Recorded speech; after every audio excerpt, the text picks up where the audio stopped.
नाज़रीन हाणे अव्हांखे ॿुधाईंदासीं सूबाई वज़ीर इम्तियाज़ शेख जे बयान जे हवाले सां। संदसि चवण आहे त सियासी मुखालफ़नि ते बेबुनियाद इल्ज़ाम लॻाइण इमरान ख़ान जी आदत आहे। बिल्कुल नाज़रीन अव्हांखे अपडेट कयूं त इम्तियाज़ शेख चयो त सियासी मुखालफ़नि ते बेबुनियाद इल्ज़ाम लॻाइण इमरान ख़ान जी आदत आहे। अॻूणे सदर आसिफ अली ज़रदारी ते कूड़ा इल्ज़ाम लॻाइण किरियल साज़िश आहे। समूरी क़ौम अॻूणे सदर ते लॻायल इल्ज़ामनि जी मज़मत करे थी। इल्ज़ाम लॻाइण ते इमरान ख़ान खे अदालतुनि खे मुंहुं ॾियणो पवंदो, इम्तियाज़ शेख चयो आहे। इन हवाले सां वधीक तफ़सीलनि लाइ असां सां लाइन ते मौजूद आहे कराची मां KTN न्यूज़ जो चीफ रिपोर्टर वहीद राजपर। जी वहीद, तफ़सील ॾिजो।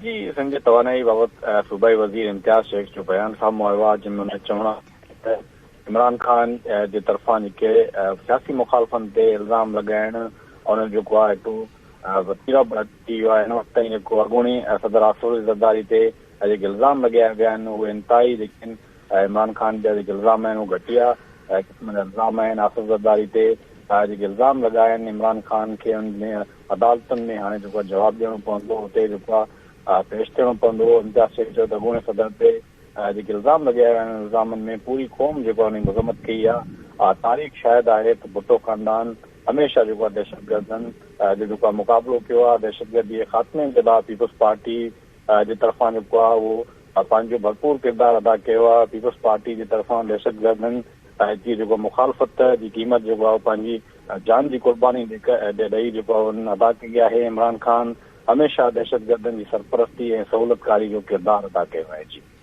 वॾी महिरबानी अपडेट करण लाइ वहीद राजपर।